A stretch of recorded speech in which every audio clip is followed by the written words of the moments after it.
اور اب بات کر لیتے ہیں جی نیا فسکل ایئر، جیسے کہ آپ کو پتا ہے کہ جی آج سے اس کا آغاز ہو رہا ہے۔ نئے مالی سال کا فائنانس بل آج سے نافذ العمل ہو چکا ہے۔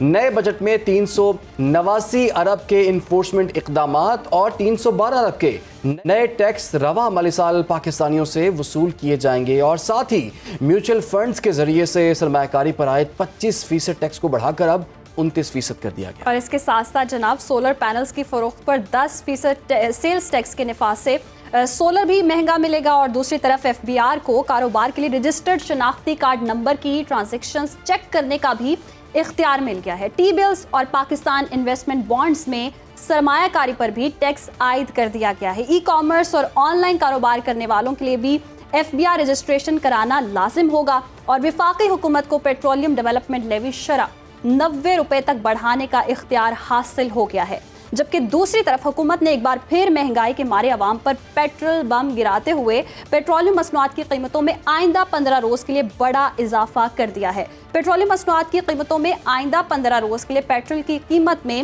8.36 روپے فی لیٹر، جبکہ ڈیزل کی قیمت میں 10.39 روپے فی لیٹر اضافہ ہوا ہے۔ اور حکومت کے ان اقدامات سے کیا معاشی استحکام آئے گا، اور اس سے کے ساتھ ساتھ عوامی استحصال دور شروع ہوگا، ان تمام تر سوالات کے جوابات بھی حاصل کریں گے۔ ہمارے گیسٹ بھی ہمیں جوائن کریں گے، اور اس سے پہلے عوام کا رد عمل ہم دکھا دیتے ہیں، کیونکہ یہ تمام ٹیکسز آپ پہ، ہم پہ اور تمام عوام پہ لگنے ہیں۔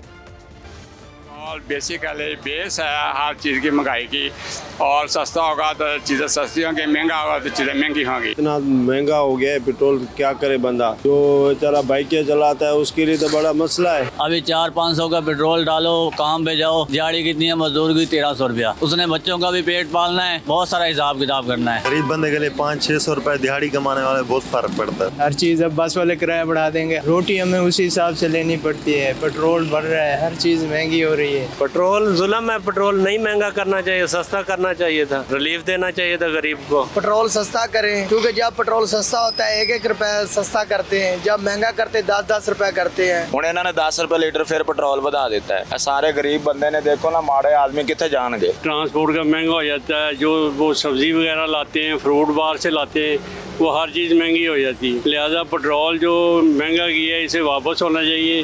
تمام عالمی منڈی میں پیٹرول سستا ہو گیا ہے، لیکن پاکستان میں مہنگا ہو رہا ہے۔ تو جیسے کہ آپ نے دیکھا، لوگوں کا بڑا شدید رد عمل اس پہ سامنے آیا ہے، اور پیٹرول وہ ایسی چیز ہے جس سے تمام چیزوں کی قیمتیں جو ہیں وہ اوپر چلی جاتی ہیں۔ بات کر لیتے ہیں، اس وقت میں جوائن کر لیے ہمارے معیشت منظور ملک صاحب نے۔ ملک صاحب، آپ کے وقت کا بہت شکریہ۔ ملک صاحب، فسکل ایئر کا پہلا روز، اور عوام تو ایکسپیکٹ کر رہی تھی کہ حکومت کوئی تحفہ دے گی عوام کو، لیکن ان پہ تو پیٹرول بم گرا دیا گیا۔ اس کی کیا ضرورت تھی؟ مہنگائی کا تحفہ سر دیکھیں، دنیا میں یہ ہوتا ہے کہ آپ نے اگر مہنگائی کسی وجہ سے ہو رہی ہوگا، شارٹیج ہو، جیسے کہ ایران اسرائیل وار ہو رہی تھی، تو اس میں تو آپ نے پیٹرول کو مینٹین کیا ہوا تھا۔ اب مسئلہ یہ ہے کہ گورنمنٹ نے اپنے اخراجات کو کنٹرول کرنا تھا، وہ کرنے کو تیار نہیں ہے۔ ہم نے اکنامک ایکٹیویٹی کرنی تھی تاکہ ایز آف ڈوئنگ بزنس ہوتا، لوگ زیادہ سے زیادہ کاروبار کرتے، تو اس سے گورنمنٹ کو ریونیو بھی زیادہ آتا۔ گورنمنٹ نے کیا کیا کہ انہیں پتا ہے کہ اس سال ہمیں ٹیکس وہ کلیکٹ نہیں ہو سکتا، جس کے لیے ہم نے اخراجات کا پلان کیا ہے۔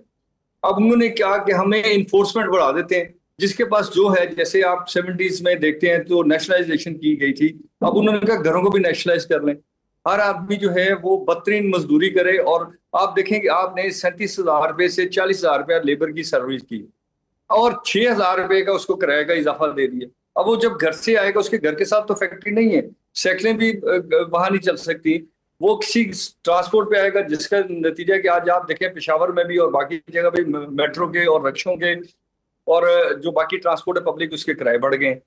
پیٹرول کی قیمت آپ بڑھاتے ہیں تو پوری دنیا میں جب ڈیزل کی قیمت بڑھتی ہے تو اس سے ساری ٹرانسپورٹیشن مہنگی ہو جاتی ہے، اور آپ کو پتہ ہے کہ انڈسٹری کے را مٹیریل کاسٹلی ہوں گے تو انڈسٹری کی کاسٹ بڑھ جائے گی۔ اب جی شارٹ آف فنڈنگ ہوگی، اس سے کون سے لوگ کتنی انڈسٹری چلا سکیں گے؟ پھر آپ دیکھیں کہ آپ کے ہاں ٹرسٹ آف دی گورنمنٹ جو ہے پالیسیز کی امپلیمنٹیشن اور انفورسمنٹ کا بالکل نہیں ہے۔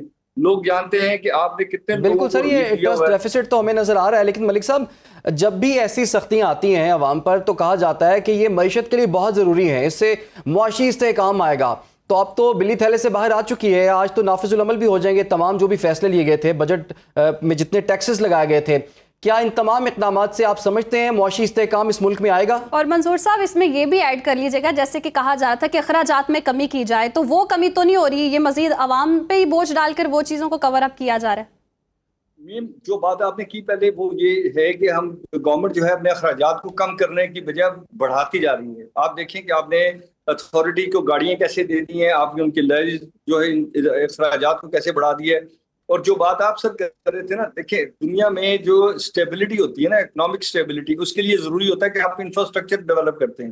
آپ مجھے بتائیں کہ کسی انڈسٹری کے لیے آپ نے انفراسٹرکچر ڈیولپ کی ہے، اور جو انفراسٹرکچر ڈیولپ کی ہے اس کی کاسٹ کیا ہے کہ لوگ وہاں جا کے انڈسٹری لگانا چاہتے ہیں یا نہیں لگانا چاہتے.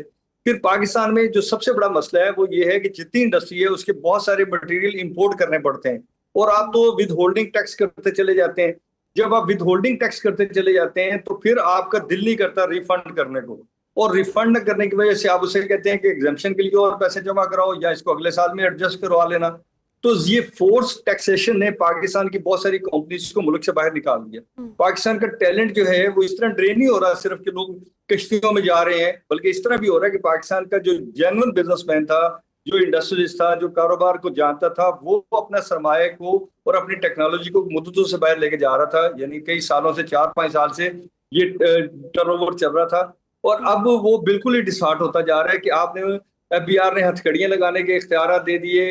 اگر دیکھیں میں نے آپ کو ادھار دیا ہوا ہے اور میں اس کے اوپر مارک اپ بھی دے رہا ہوں اور 37% آپ مجھ سے ٹیکس بھی لے رہے ہیں، تو مجھے بتائیں نیٹ کیلکولیشن میں اس بندے کے پاس کیا بچے گا جو بزنس کر رہا ہے، جو انڈسٹری چلا رہا ہے. بجلی آپ مہنگی کرتے ہیں، گیس آپ مہنگی کرتے ہیں. منظور صاحب اس سے پہلے بھی ہم اس پر بات کر چکے ہیں، اور جیسے کہ آپ نے بھی کہا تھا کہ انڈسٹری کو بحال ہونا چاہیے اور مقامی طور پر بزنس جو ہیں ان کو پروموٹ کرنا چاہیے.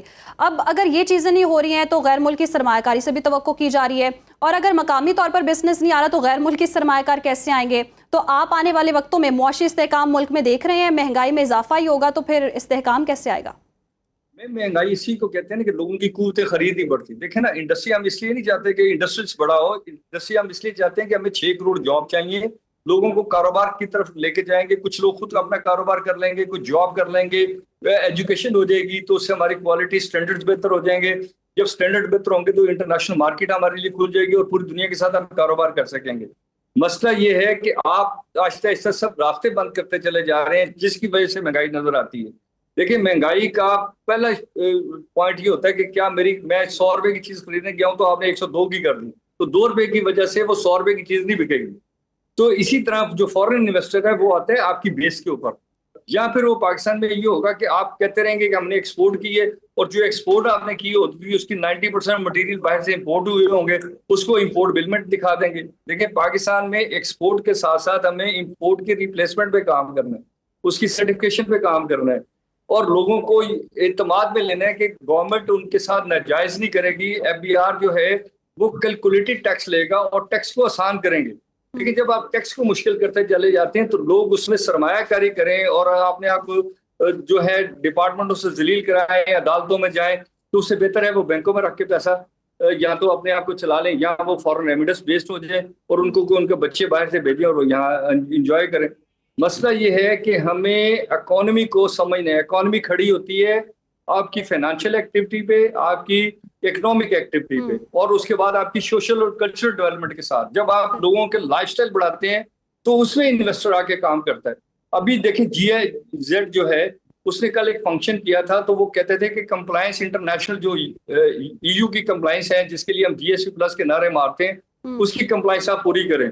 وہ کہتے ہیں کہ ہم نے قانون بدل دیا ہے، HS کوڈ کے ساتھ آپ ہمیں جو مال بھیجیں گے نا، ہمیں پتہ ہوگا کہ آپ کے لوگ جو ہیں وہ کیا ایکسپورٹ کر رہے ہیں اور آپ کی لیبر کی ہیلتھ کیا ہے، آپ کی ادر دین ایکٹیویٹیز کیا ہیں. صاحب ماہر معیشت ہمارے ساتھ موجود تھے، اور یقیناً آگے مہنگائی میں اضافہ ہوتا جا رہا ہے اور عوام پر بوجھ ہی پڑے گا. یہ تو اسٹیٹ بینک ہی کہہ چکا ہے کہ جی آنے والے دنوں میں مہنگائی میں اضافہ ہوگا. حکومت جو دعوے کر رہی تھی کہ مہنگائی بالکل صفر پر آ گئی ہے یا اس میں کوئی اضافہ نہیں ہو رہا. باخبر رہیے ہر جگہ ہر وقت، اور ابھی سنو نیوز کا YouTube چینل سبسکرائب کیجئے، بیل آئیکن پر کلک کیجئے اور جانیے ملکی اور غیر ملکی حالات و واقعات یقین کے ساتھ.